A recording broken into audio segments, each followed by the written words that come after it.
Hai semua, apa kabarnya? Doa saya adalah kita semua selalu dalam keadaan sehat-sehat ya. Tema kali ini adalah membahas tentang sosok stasiun kereta di pusat kota Medan, sekaligus juga jembatan titik gantung yang merupakan salah satu ikon kota Medan. Seperti biasa, hal istimewa pada konten kali ini dan itu sudah menjadi ciri khas channel ini adalah berlimpahnya dokumentasi yang tersedia. Jadi seperti biasa, kita semua bakal dimanjakannya. Yuk, langsung kita mulai saja ya. Di dalam situs sumutprov.go.id kelolaan pemerintah Provinsi Sumatera Utara, dikatakan di situ bahwa jembatan titik gantung dibangun pada tahun 1885 bersamaan dengan pembangunan stasiun kereta api Medan dan diresmikan pada tahun 1920 bersamaan dengan peresmian kantor pusat Delhi Spurweg Maskapai. Selanjutnya kita sebut saja DSM. Pertanyaannya adalah, betulkah demikian? Mari ikuti terus video ini sampai selesai dan Anda bakal menemukan banyak fakta baru yang tuntas diungkap hanya oleh channel YouTube Fotografi Vlog saja. Stasiun kereta api Medan mulai dibangun pada tahun 1876 dan diresmikan tanggal 25 Juli tahun 1886 seiring dengan mulai dibangunnya jaringan rel kereta di Sumatera Utara oleh DSM pada rute stasiun Medan ke stasiun Labuan Deli dengan rel sepanjang 16,7 km. Sedang jalur yang mengarah ke Belawan diresmikan tahun 1886. Dan sebagai catatan, dokumentasi tertua dari stasiun Medan ini adalah tahun 1886. Dan saat itu, titik gantung sendiri belum lagi hadir ya. Itu bisa kita buktikan dengan melihat dokumentasi yang tersedia. Sekarang, stasiun ini beralamat di Jalan Stasiun Kereta Nomor 1 Medan. Dulunya nama jalan ini sendiri adalah Stasiun Weg. Di muka stasiun yang terletak pada ketinggian 22 meter di atas permukaan laut ini, terletaklah Lapangan Merdeka atau alun-alun kota Medan. Kini, di samping bangunan stasiun Medan dibangun monumen lokomotif uap yang memiliki susunan roda 264T buatan pabrik Hartmann dari Chemnitz, Jerman. Lintasan rel yang terdapat di stasiun Medan ini membujur dari utara ke selatan. Rel yang mengarah ke selatan untuk tujuan perjalanan ke tebing tinggi, Kisaran, Tanjung Balai, Pematang Siantar, dan Rantau Perapat. Sedangkan yang ke utara untuk perjalanan ke Belawan, Binjai, dan Besitang yang bercabang sekitar 850 meter di utara stasiun. Dulunya di depan stasiun Medan ada monumen Tamiang untuk memperingati Perang Tamiang yang berlangsung pada tanggal 27 Januari 1874 hingga 27 September 1896 dan memakan banyak korban baik dari pihak Belanda maupun pejuang Tamiang. Maka di Lapangan Merdeka pada awal abad ke-20 didirikanlah Tugu Tamiang Monumen, di mana tercantum daftar nama-nama tentara Belanda yang tewas. Tapi sayangnya pada tahun 1950 monumen Tamiang tersebut dihancurkan. Seperti sudah disebutkan di atas, bahwa stasiun Medan mulai dibangun pada tahun 1876 dan diresmikan tanggal 25 Juli tahun 1886. Sebagai perbandingan, perusahaan yang mengurus transportasi kereta di Sumatera Utara itu sendiri baru berdiri tahun 1883. Kita masih bisa menikmati dokumentasi bangunan baru stasiun ini saat kondisi bangunan tersebut masih gres dan belum lagi ditempati. Nampaknya, jalan stasiun kereta dibangun bersamaan dengan kehadiran stasiun ini ya. Pada dokumentasi tahun 1886 ini, kita bisa lihat bahwa subdipo stasiun Medan sudah berdiri beserta fasilitas penunjang lainnya. Sementara itu, lantai peron tengah beserta atapnya juga masih belum hadir. Kemudian pada tahun 1889, bangunan kecil untuk mendukung layanan telegraf sudah hadir. Sekitar tahun 1890 berdirilah sebuah tiang listrik yang terbuat dari material kayu dekat bangunan telegraf itu. Masih sekitar tahun 1889 juga hadir saat itu fasilitas bengkel kereta di kawasan stasiun Medan. Fasilitas ini hanya melayani perbaikan yang tergolong ringan saja. Jika ada masalah serius pada loko uap atau gerbong, maka perbaikan dilakukan di Balai Yasa Pulau Brayan. Lokasi bengkel kereta ini sendiri di tepi Jalan Jawa. Alasan renovasi yang dilakukan pada stasiun Medan jelas adalah untuk menambah luas ruangan bagi kantor. Mudah ditebak dengan berjalannya waktu, ada peningkatan akan kebutuhan luas ruangan kantor. Realisasinya adalah dengan menambah bangunan sayap yang baru di sisi kiri dan sisi kanan bangunan utama, tetapi bentuk simetrisnya tetap dipertahankan. Setelah direnov, keindahan bangunan stasiun ini secara keseluruhan masih tetap terjaga.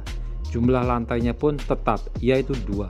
Saya sertakan juga dokumentasi dengan melengkapi tanda pada bangunan sayap yang baru. Berbarengan dengan renovasi yang pertama juga dilakukan penggantian pada tiang listrik yang semula menggunakan material kayu, maka diganti dengan bahan dari logam, serta ketinggiannya dikurangi, malah desainnya pun berubah total. Namun, bangunan kecil untuk sarana telegraf tetap dipertahankan. Sementara itu, atap peron diperpanjang sehingga makin menjorok ke arah rel kereta untuk mengcover lantai peron dari tempias air hujan. Diperkirakan renovasi yang pertama ini berlangsung sekitar tahun 1890 hingga tahun 1893.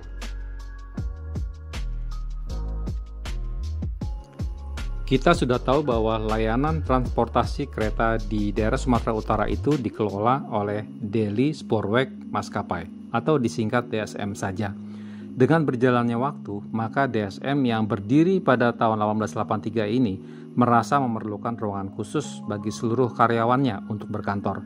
Meskipun luas ruangan bangunan stasiun Medan sudah bertambah setelah renovasi pertama, namun itu dirasa belum mencukupi bagi pihak DSM untuk memiliki kantor sendiri di bangunan stasiun tersebut. Maka dibangunlah gedung kantor khusus DSM di tepi jalan kereta api yang nantinya menempel dengan jembatan titik gantung. Entah mengapa, gedung kantor DSM ini mengambil model rumah panggung.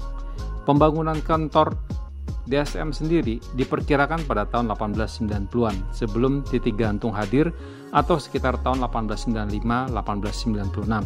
Pembangunan gedung kantor DSM ini diperkirakan bersamaan dengan pembangunan gedung baru di sisi sayap kiri dari stasiun Medan jika menghadap ke Esplanade.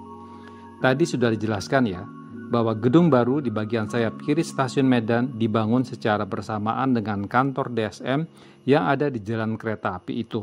Nah, diduga kuat bahwa latar belakang dari kehadiran bangunan baru ini adalah karena suplai ruangan untuk dijadikan kantor pada bangunan stasiun sudah tidak mencukupi lagi, meskipun stasiun sudah mengalami renovasi yang pertama. Oleh karena itulah hadir gedung baru ini. Menariknya adalah bahwa pada saat pembangunan jembatan titik gantung, gedung baru ini diratakan untuk dijadikan perkantoran juga, yang nantinya akan ditempati salah satunya oleh kantor Bestel Guderen.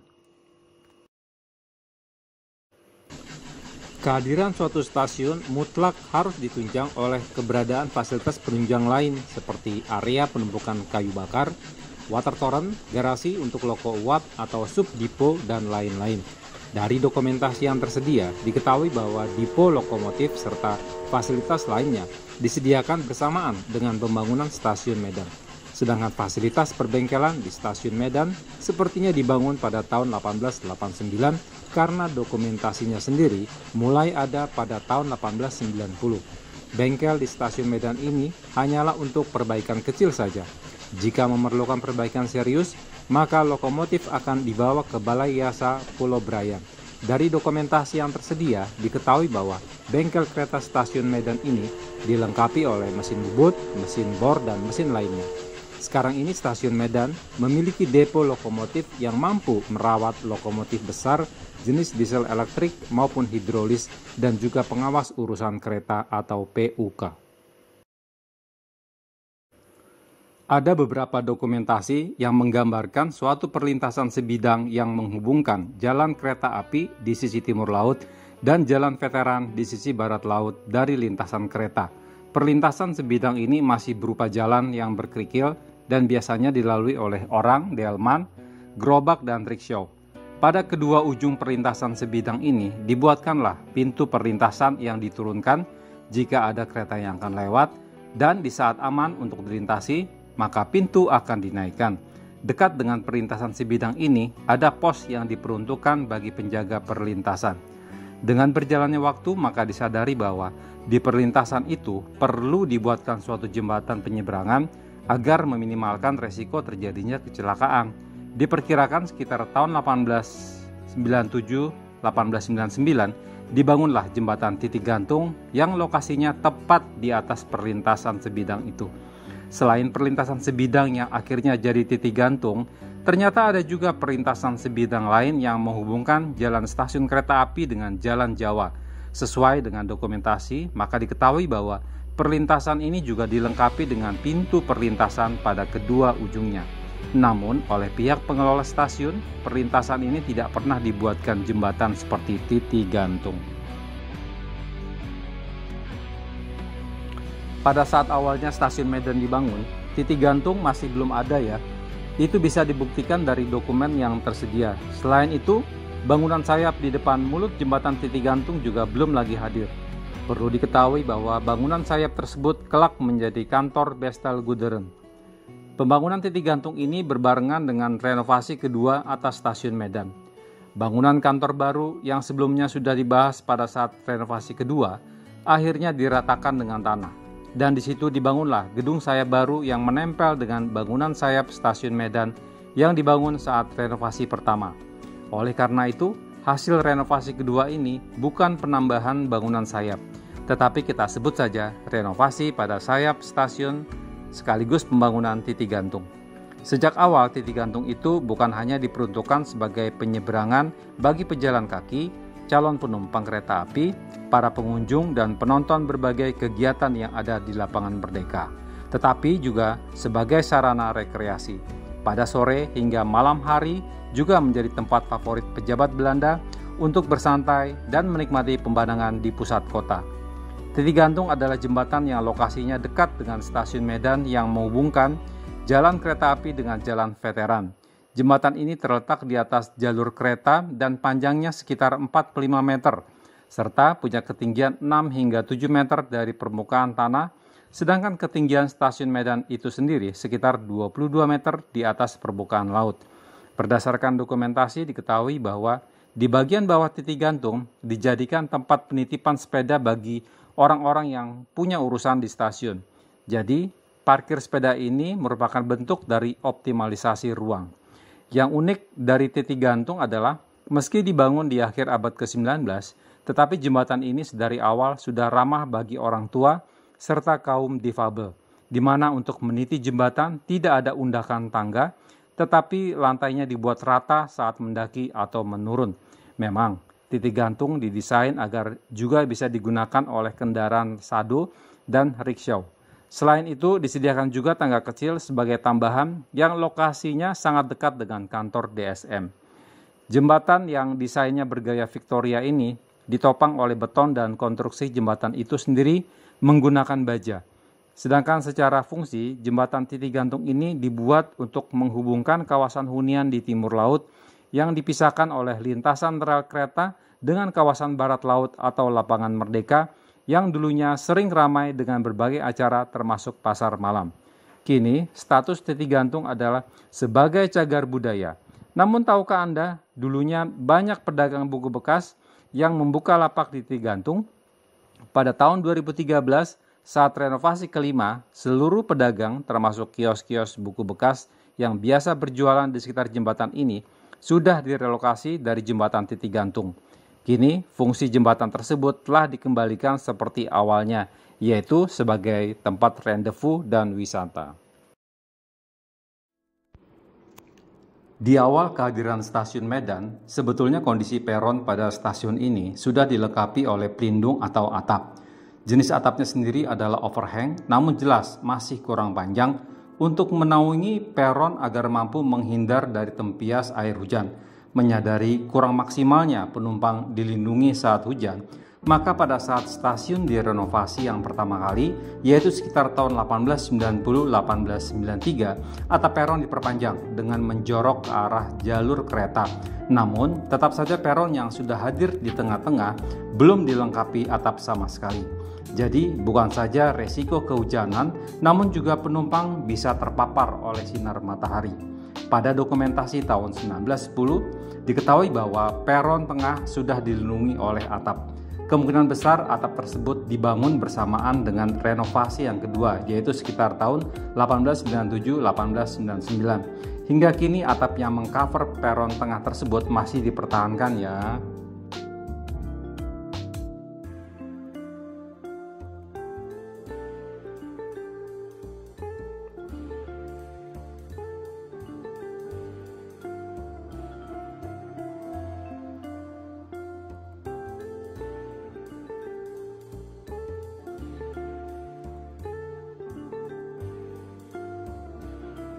Ada dokumentasi bahwa pada tahun 1937, fisik stasiun Medan sudah berubah total.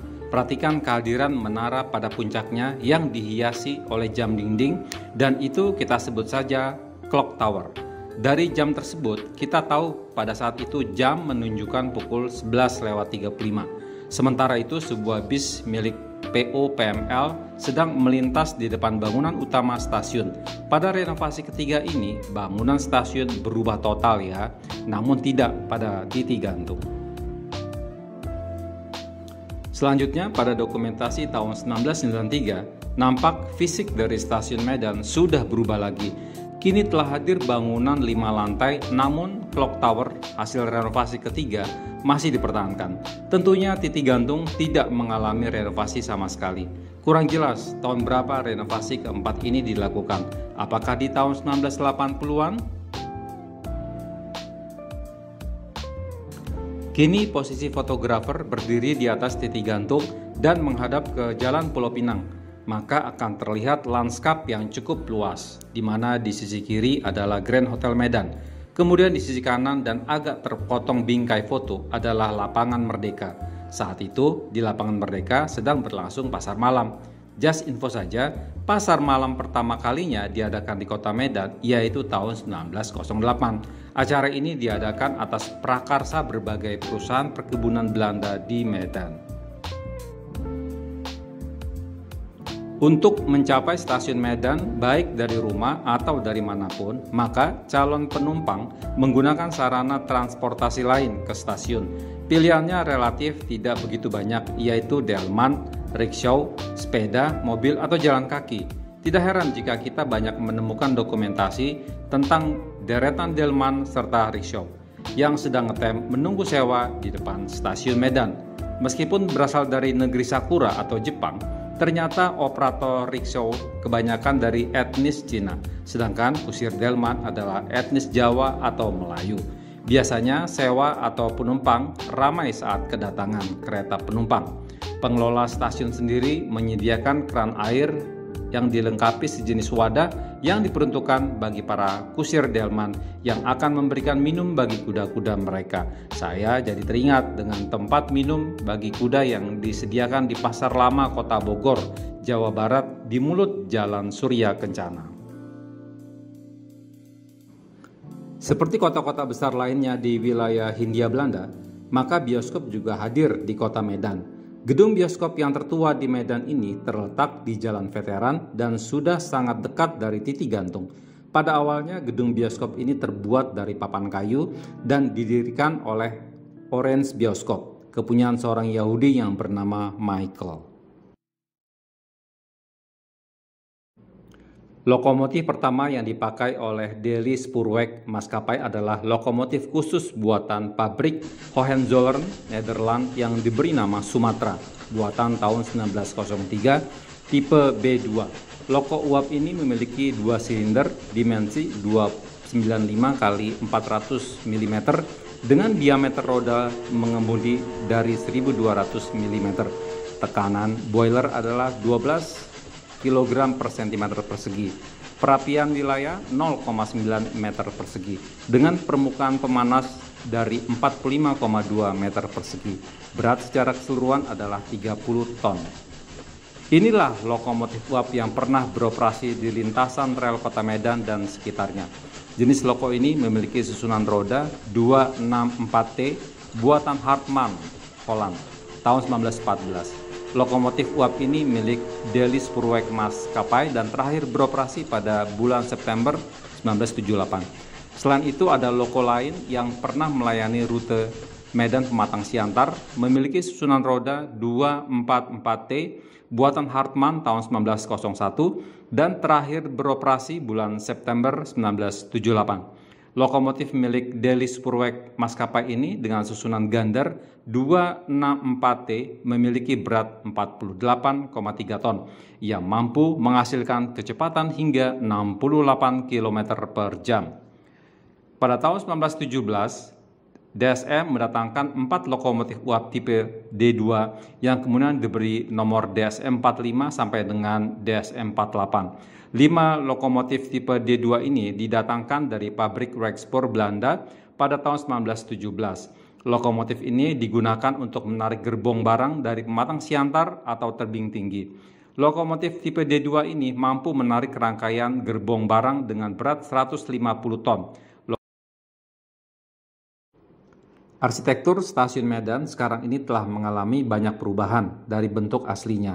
Bagian bangunan yang masih disisakan adalah menara jam di bagian muka stasiun, kemudian subdipo lokomotif, atap peron tengah yang menaungi jalur 2 dan 3, serta jembatan gantung atau titik gantung yang terletak di ujung sebelah selatan stasiun. Dan renovasi terakhir pada bangunan stasiun ini dilakukan pada tahun 2013 atau 10 tahun yang lalu. Pada renovasi tahun 2013 itu dibangunlah gedung baru untuk kereta api bandara atau sebagai City Railway Station, serta perombakan desain gedung existing untuk layanan kereta regional.